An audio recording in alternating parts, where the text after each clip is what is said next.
We all love a legendary comeback, and Degree Original Cool Rush is back and better than ever. Cool Rush isn't just a scent, it's a movement, a fan favorite that delivers bold, fresh vibes and all-day sweat protection. Whether you have a man that spends hours in the gym, heads into the office early, or is just trying to stay fresh on a long day, Cool Rush has their back. Head to your local Walmart or Target and grab Degree Cool Rush, the fan favorite scent from the world's #1 antiperspirant brand. I turned off news altogether. I hate to say it, but I don't trust much of anything. It's the rage bait. It feels like it's trying to divide people. If we got clear facts, maybe we can calm down a little. NBC News brings you clear reporting. Let's meet at the facts. Let's move forward from there. NBC News, reporting for America. Hi, it's Kanika, and I'm back with a brand new season of That's Total Mom Sense, where I interview parenting experts, world-renowned thought leaders, best-selling authors, and trailblazing entrepreneurs on their incredible life stories and mom sense experiences. Hi, I'm Gabby Bernstein, and you're listening to me on That's Total Mom Sense. It's me, Bobby Brown, on Total Mom Sense. Can't wait to share my story. Hi, I'm Dr. Lisa, and you're listening to me on That's Total Mom Sense. Pandemic or not, these episodes will inspire you to make every single day count. Episodes release on Tuesdays and Thursdays. Join my tribe and subscribe wherever you listen so you never miss an episode. Parenting is harder than it's ever been. Not only are we managing our careers and households, we're overseeing virtual classes and homeschooling, or worrying about our kids when they're at school during this pandemic. We're all trying our best to bring normalcy and enrichment back into their lives. That's why I want to tell you about a new brand for kids that's providing experiential fashion and is making parenting fun again. It's called Living Loudly. First, you log on to the website, livingloudly.com, and select from a variety of t-shirts that have characters on them like Everett the elephant or Trevor the tiger.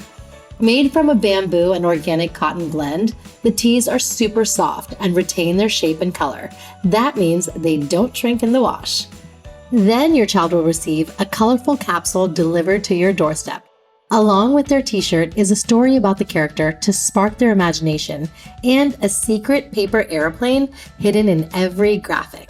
Wait, there's more. The stories are written on seed paper that you can rip up into little pieces and plant in potting soil. Now your kids can enjoy a fun science experiment and tend to their very own garden of wildflowers. You can save the capsule to collect small toys or recycle it because it's 100% biodegradable. To recap, your kids will love reading the story, planting the wildflowers, and rocking their new t-shirt. Now that's so sustainable and oh so fun. Buy one, get one 30% off with my promo code MOMSENSE30 in all caps. Your adventure awaits.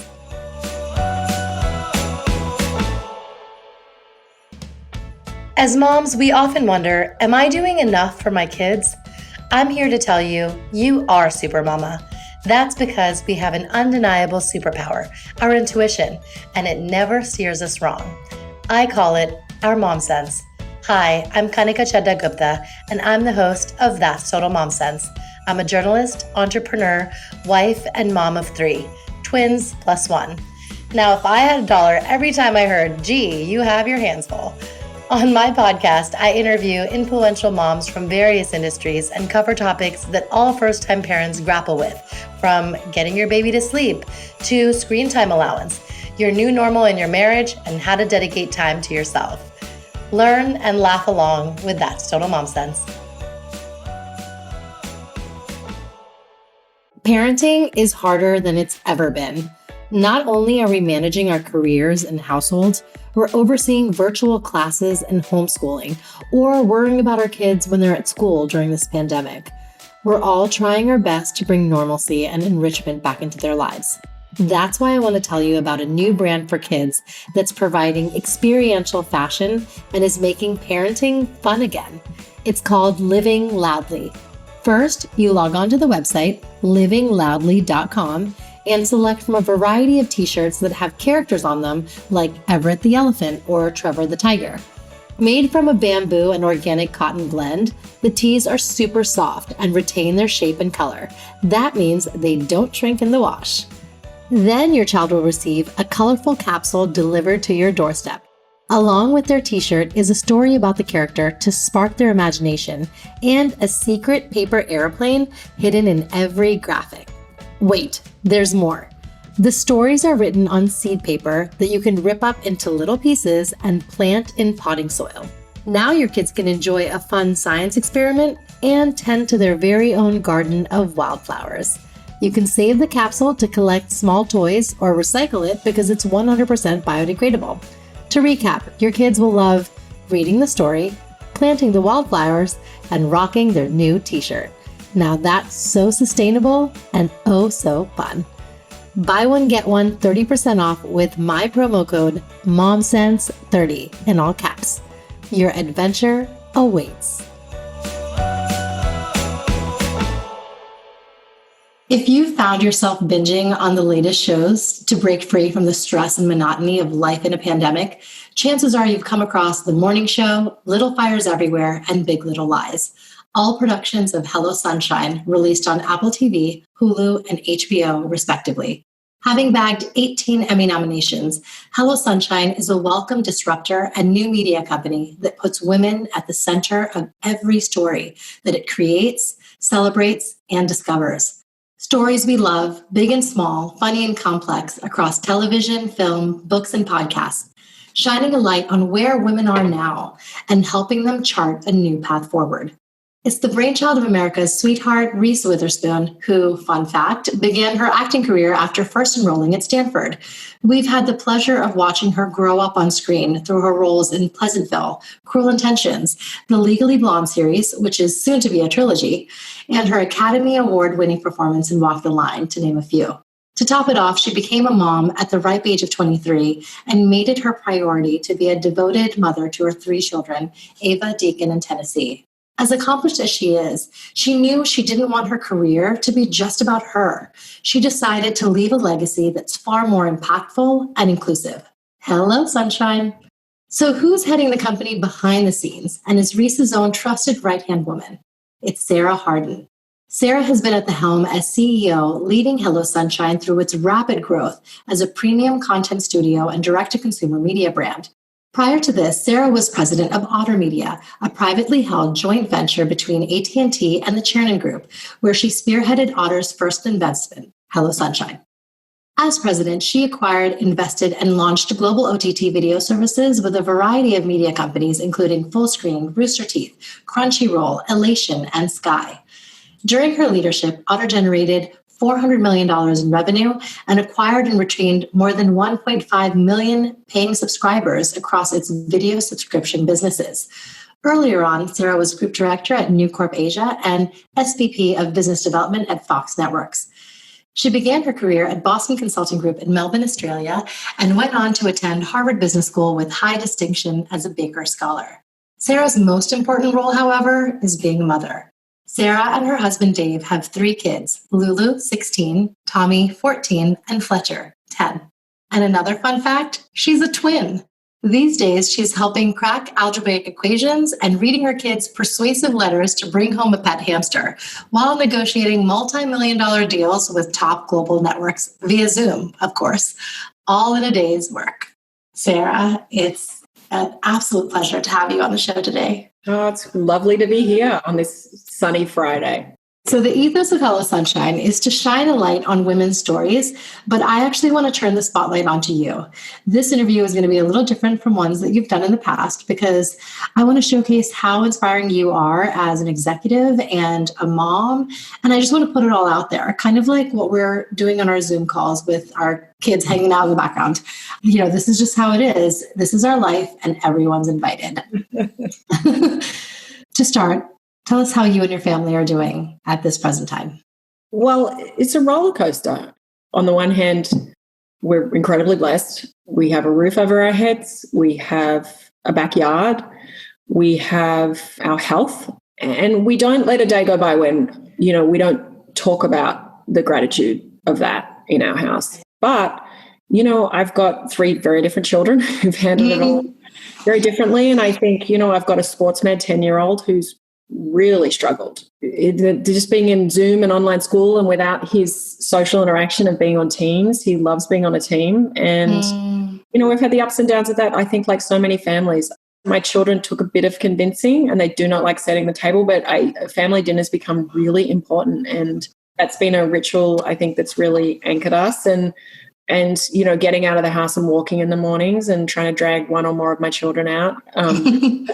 What was your childhood like in Melbourne? I really look back on my childhood with such gratitude. My mum was one of 7 and my dad was one of 5. I grew up with like this mad, crazy, big family. I mean, I have so many aunts and uncles and first cousins. And so I grew up as part of a big like tribe of like roaming semi-feral cousins. Like during the summer, we roamed. And I think of the freedom of that childhood. I mean, I know we were safe. We spent our summers in a beach town where I still have a house. I just look at that and I'm trying to give that to my children. And that sense of like, it's a small seaside town. And I just had a very connected family life, a very kind of easy and simple, like weekend life. When I look at what we used to do, like nothing ever felt that organized is what I would say. But it was... I feel really grateful for it. I'm still very connected with my hometown and with my family and with the friends I met in elementary school and high school. Wow. So you're a twin and you have a twin brother and another brother. Tell us what that family dynamic was like and this twin bond that we're all so fascinated by. Yeah, I have my twin brother and I are the eldest in our siblings. And then I have a younger brother. And then I also have 2 half sisters. So there's 5 of us. So, our half sisters, they were born when I was 14, I think 15, no, maybe a bit older, 16. Mm-hmm. And so there's 5 of us now as adults, like we're all just siblings. But growing up, I didn't know anything different. I mean, I had like the greatest. I mean, my brother and I just grew up as playmates and best friends. And we had one memorable argument that I remember, but my mother like instilled upon us. It's something I say to my children all the time is like, I'll have none of it. You 2 are going to be the best friends and the constant companions. And it's not going to be any different. And so you better sort it out. And this is your closest, this is your person. And, I'm lucky my little brother actually lives in Los Angeles. He moved here 7 or 8 years ago, which has been such a great. And then I talk to my twin brother like, every second day. And so I feel really blessed, and I'm really blessed to then have had 2 sisters that came along when I was a little older, and I'm close to both of them as well. That's amazing. So you actually shared a poignant post on Instagram honoring your mom's 25th death anniversary, and I was led to tears when I read it. Was she your real life, superhero and role model? She was. And, I'm so busy. I'm not someone who wakes up and thinks about what I'm going to share on social that day. Like I kind of am always trying to keep up a little bit. But, she's an incredible woman. I think she was emblematic of a lot of women of her generation, 7 children. The girls all became sort of nurses or teachers. Like that was the thing. My mum was incredibly brilliant and she had an amazing career as a nurse. She was an intensive care nurse. And then when we were born, it was hard to do nights. And so, she didn't work for parts of our period growing up. My parents were divorced. She went back to do nursing. And then she got to a point, she was like, I need a different career. And she reinvented herself. Mm-hmm. And when she worked with her brother as a commercial real estate broker. And she's the person who sat down when I was 14 years old with my brother and I and said, here's our budget. Here's our household budget. She talked about how much money she earned and what she got from my dad and what he paid for and what it cost to run our house and what the choices were she was making around could we go on a holiday and others. And they were the conversations we had around our table. And I just think what a gift it was, right? And I looked at it and it was really hard. I think she felt that her job was to get us through school. She was diagnosed with cancer literally a couple of weeks before my little brother's graduation. Oh, I'm so sorry. And she'd sort of planned, and it was sort of her time. She planned to go and work for 12 months for Doctors Without Borders. She wanted to go and have an adventure. And once my brother got to college, and I'm so grateful to have had 46 years with this mother than a lifetime or 23 years. I was 23. She was 46. A lifetime of anyone else's is how I feel about her. But she was an incredible, she sat at the center of our whole extended family. She was the second youngest of her siblings, but she carried a big weight, and she's incredibly kind, unbelievably decent, very thoughtful, and just incredibly warm. And I think of those qualities, and it's definitely hard as a parent. There are so many times I want to call her and say, how did you do that? How did you get that mix of like disciplining us? She was pretty tough in certain areas, but I never felt, she never did it in a way that was shaming or punitive, but she did a lot of things right. And I just think about her example a lot. And obviously, it sucks that I can't call her, ask her for help. But, I'm so incredibly grateful to have had her example as a child and through high school and into college. And I also think I'm grateful for the way she died. She was sick for 6 months, but we had an incredible counsellor. We really talked very openly about the process of her death, and she did an incredible job preparing the three of us. She died at home. We were with her. And talk about, the humbling process of seeing someone die. It's life-changing. And she said, I'm going to try and have as good a death as possible.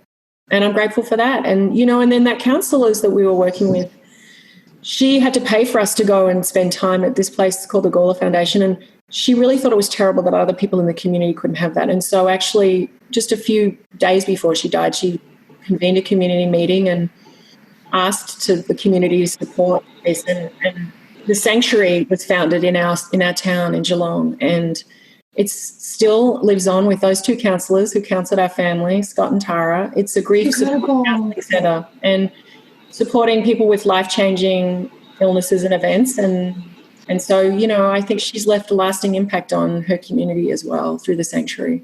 I know I don't even have to think anymore. I hope I'm making you proud. I know she would be. And she said something really hard to hear at the time. My death will be the making of you three, she said to my brother, and we were horrified. And I remember the day she said, look, no, we haven't chosen this, but it is going to happen, and I think you'll be better, wiser, kinder human beings, and that's what I wish for you. And then she made my brother promise to get a haircut because he had really long hair. He was 16 at the time, and we all had a laugh about it. But I really think about, I think, I carry that with me in a very important way. And my brothers and I, we talked to each other, last week on that occasion, and we don't forget. And she was absolutely right that you always have each other. Huge gift. So profound. Huge gift. And I think I look around and I think in this time of COVID and tremendous mental health challenges that I do think we have an epidemic of loneliness going on in our society, and I'm grateful that I don't walk through this life lonely, because I really have a family and my siblings, and and I obviously have my husband and my children, but gosh, so many people walk through this world in such a lonely way, and I really have so much compassion for that. No, that's great. Okay, so tell us how you and Reese met, and was it at first moment that it was we're going to do this together, we're building this? It really was. She had been in, she'd come in to meet with Peter and Jesse Jacobs at Chernin Group, and I was in New York, and so I would miss the meeting, and she had this idea of Hello Sunshine, and we were the right profile investors in the space, and we're talking, and I think she was like, well, no, we're like, no, you have to meet Sarah. She's not here, but she's going to. And so when we met, I think when running Otto, we'd been building these direct-to-consumer media brands, and I really thought there was a space for a more storytelling, premium-led video brand for women. And we spent 3 or 4 years looking at companies and thinking about it, and a lot of them I thought were too publishing-led, which wasn't quite what we were looking for, more wide scale. And so I think when I met Reese and she talked about the vision she had for Hello Sunshine, it was very fully formed. I remembered thinking, that's the thing. And I didn't say it in those words, but it was one of those kismet conversations. And I think, and then she talked about, we talked about the white space, and we just saw this gap, that it was this absence of authentic authorship in the space, and what the opportunity was. Not only the mission of this company, would it feel good, but we thought it was a really advantaged business plan. That really stuck out to me. And then the other thing that stuck out to me very clear as how this was her life's work. It wasn't sort of like, here's this calculating way that we can do this and make money. Although we thought, and to stand fully in our ambition to build an economically powerful company, it wasn't her driving force. How committed, how mission-driven she was, and how very much it was like, I want to do more and I want to elevate more voices and I want to change the industry. And I think we could, let's go give it a go. And it was very inspiring. Like the hard parts about starting companies of, especially media brands from scratch, and it was realizing we weren't actually starting it from scratch. We had Reese's 20-year career as a producer. She also had a big social following. I looked at it and was like, God, I've kind of everything I've done for the last 15, 20 years has sort of prepared me for this. So it just, there was something about feeling like it was the right thing at the right time. And I just was so deeply, I was like blown away and so impressed. And she's Reese Witherspoon. So I also kind of love you, but now I get to know you. So true. How did you come up with the name?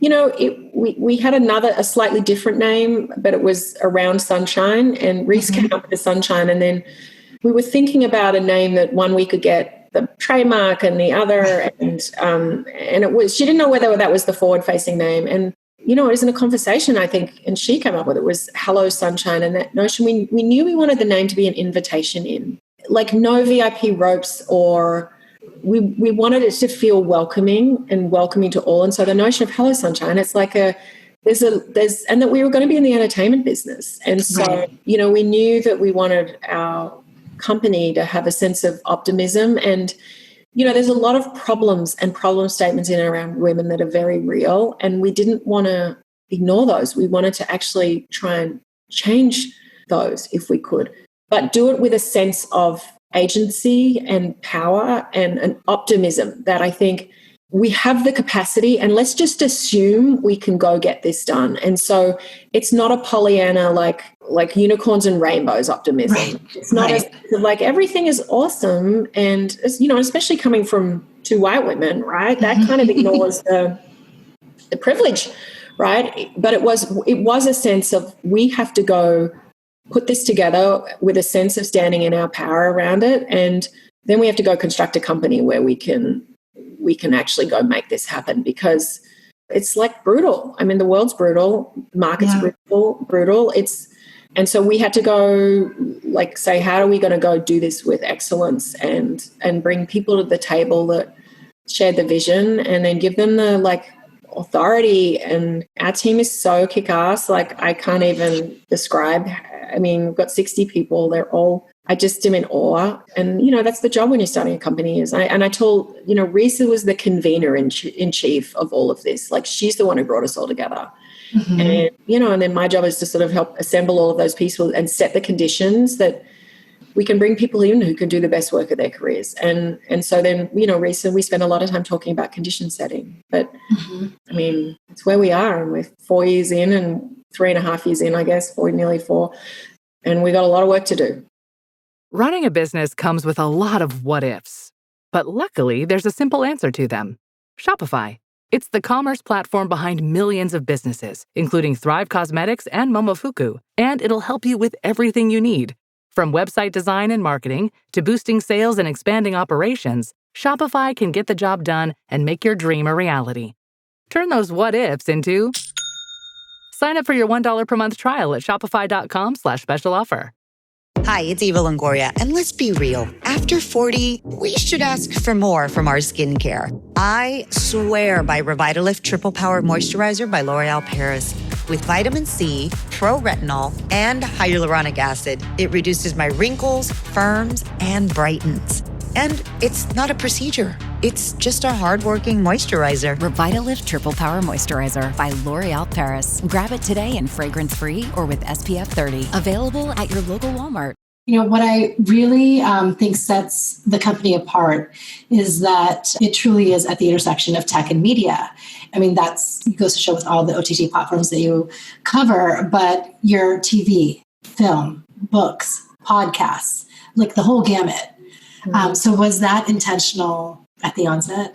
It was. And before I move to that, I do want to I just want to give the credit in our team. The first executive we hired, was Lauren Newstatter, who runs our scripted business. And she and Reese, and, obviously with the radical support of me, but has driven our scripted side of the business. I mean, phenomenal. And that was the first kind of like swim lane that we leaned into. And so, she just deserves so much credit. And with Reese, who's in it every day, with her and with us together.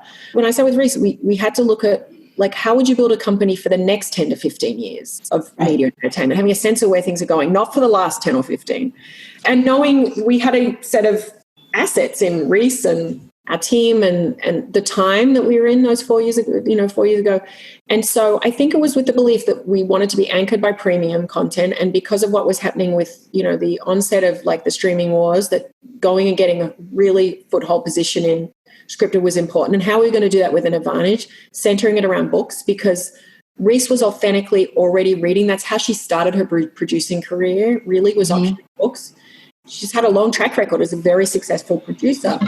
So let's leverage those strengths. So we said, let's tempo Reese's book club. That was the first sort of direct to consumer. We had a belief that this business is only getting more competitive and crowded, and having a relationship directly with your audience is really strategic. And even if we're selling a show and producing a show for a streaming platform that has a big reach and big marketing budgets, they still need help in helping audiences show up. And so I think the advantage of, as you see that intention and where it's come to light, is probably Little Fires Everywhere, right? Like that. That was a book that we picked for book club in September of 2017, and we've followed that. If you followed our Instagram handles, we were probably 40,000 book club members there. We're now 1.7 million. You follow the journey of Little Fires and the making of the show and us announcing it for book club, and then we were going to make it, and then we were going to do that with Kerry Washington and Reese, and then we posted during production, and then you sort of bring that forward and to where that is launching, where we can say to Hulu, and then Hulu buying that show, saying to Hulu, we're going to be we're in it with you as marketing partners. We're in it together. We manage Reese's socials in-house. So when we launched, they had all of their marketing that they would normally do, and then we had complementary marketing to our book club audience. We flew a book club, we did a book club competition, and so that's an expression of the company. And a belief that, it's not enough to be just a premium content producer. Like I think we embrace being able to then produce across all storytelling formats as well. So we have a short form team, and that short form team was on set on Little Fires, capturing content behind the scenes that, again, supported the launch, and, and managing a social conversation daily with our audience as well. Right. Much like the writer's strike in 2009, Hollywood's going through a blackout right now with the pandemic. How are shows going to resume during COVID? What's the game plan? Well, very carefully. The safety of everyone is paramount. I will still say the business in some areas are marching forward. In development, kids and animation is largely marching forward. I think there's some lower footprint shoots, like some unscripted shows are coming back, where you can do it with one camera person and a sound person and in a very socially distanced way. But these big scripted shows where you might have a crew of a couple of hundred, we're hoping to come back in the fall with it. We had 3 shows we were supposed to be shooting this year. We'd started production on Morning Show season 2. I think we're in the second week of production when the shutdown happened. We were supposed to be starting Daisy Jones and the Six for Amazon, and then From Scratch for Netflix. And all of those are paused. So we say we're paused and not shut down. And look, there's weekly discussions. We've got different studio and platform partners with those. And, everyone's just concerned with, like, people want to get back to work. How do we do it safely? So it's epidemiologists and consulting and others. And I think we're going to manage that as good partners, and then I do think some unscripted things we will start to shoot. And look, everyone's advancing their COVID-friendly shows. Like, what can we move forward on? Because platforms really want content, and what can we continue to shoot? And so we've shot short form series and other things during this period safely, remotely, but we're all hoping and ready. I mean, it's a massive economic dislocation for crews and people, but it's got to be safe. Yeah, exactly. I want to talk about the book club because Reese is a voracious reader, and it's much like Oprah's, where we would look forward to what her recommendations were every week. And so tell us how that came to be, and if you have a favorite. how it came to be, she was naturally already posting photos of stuff she would read to Instagram, and she was doing that very organically. And sometimes she posts a book a week, and sometimes a couple of weeks would go by. And one of the first conversations I had with her, and then Cynthia Rapika, who had worked for me at Otter, she was like employee number one, was like, we've got a tentpole book club. Like, let's pick a book in the first week of every month and just get on a regular schedule. And that was like the first like really smart decision we accidentally made. I mean, it wasn't accidentally. It was, but that was like, let's give our followers like some predictability around that. And really making sure that really reflected. And then, Reese reads a whole bunch of books and she picks one a month. It's not that complicated. And then, I work with her very closely on the book picks. In fact, we were just on the phone trying to decide between two books. She was trying to decide and we were talking back and forth about them. And it's like the best part about my job, because I'm a massive reader. I mean, I'm that kid who would borrow 20 books from the library, from my local Geelong library. I just was a bookworm my whole. Wow. So it's one of the fun parts about my job. And then, but she's just, I do not know how she does it. She is suggesting things. We have a team and we have a scout and we have like, and she is just, and then half the time she's sending us books going, have you heard of this one? And we're like, well, how do we miss that?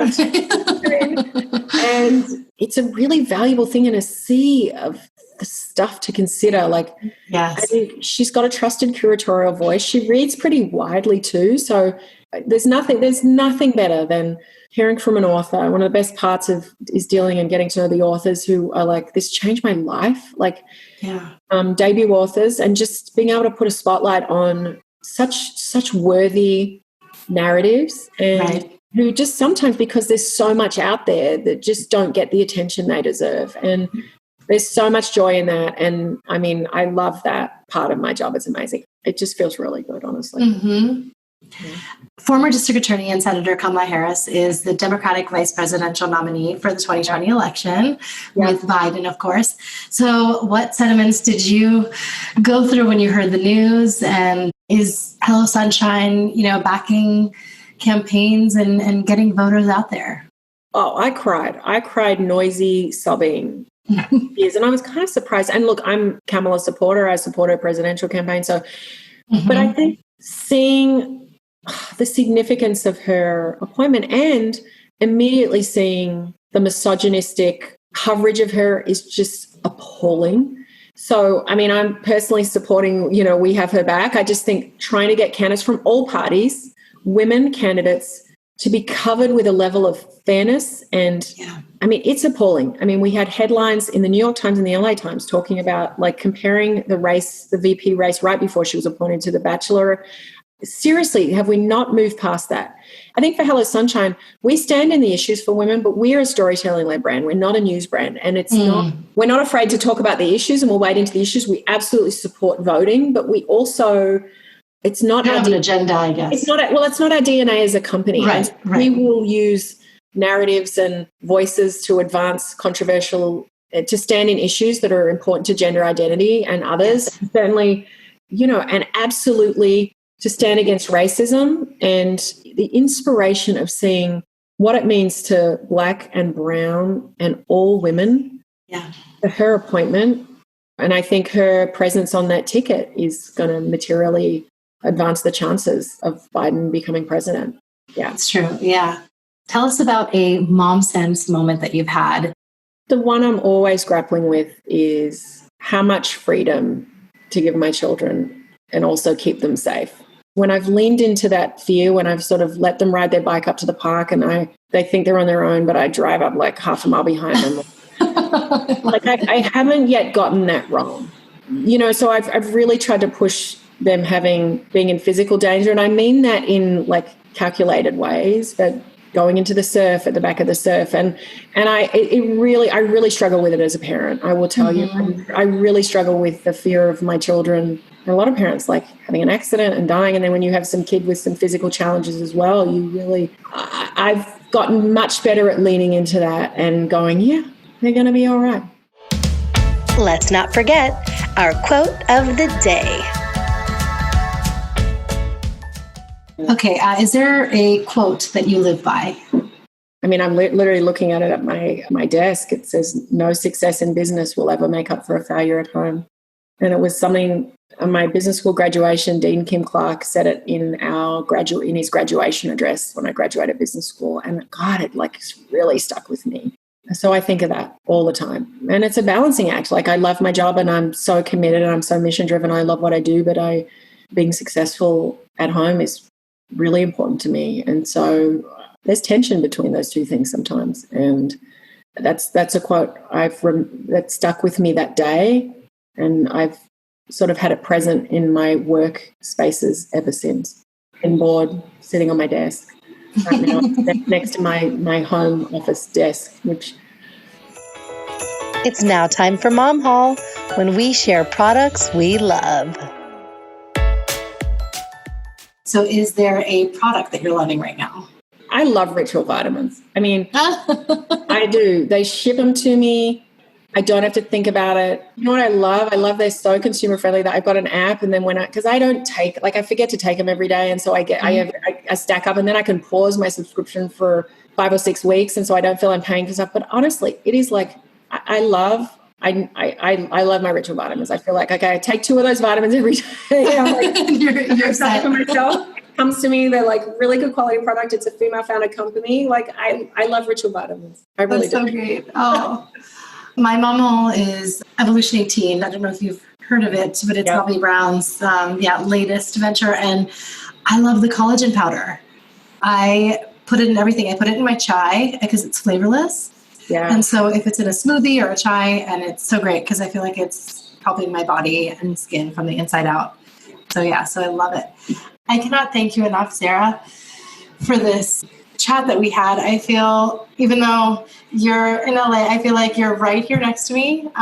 It was such a touching, transformative, poignant chat that we had. And I'm so glad that you're at the helm of Hello Sunshine, and you're really taking us through a whole new paradigm of what tech and media and new media is. So I cannot thank you enough. Thank you for having me. I've got to say, I really do not love talking about myself. And so this felt like a chat with a girlfriend. So thank you. I'm grateful. So thank you. Thank you for tuning in to my interview with Sarah Harden. As you may have figured out during our chat, we recorded when Senator Kamala Harris was chosen as Joe Biden's running mate, and now she's going to be the first female vice president of the United States. This is a historical global milestone, and I am so thrilled that we're witnessing this firsthand, and our girls and boys are growing up during this generation. Sarah, I know you're listening, and I want to thank you personally for being a trusted mentor and friend to me. You have an incredible heart, just like your mom, and I'm so thankful to have you in my life. Follow me on Insta at Kanika Chadha Gupta or at That's Total Mom Sense to learn more about my episodes and my distinguished guests. I hope you feel inspired by their stories and life lessons. As always, remember, trust your mom sense. Stay strong, super mamas. See you next time. That's Total Mom Sense.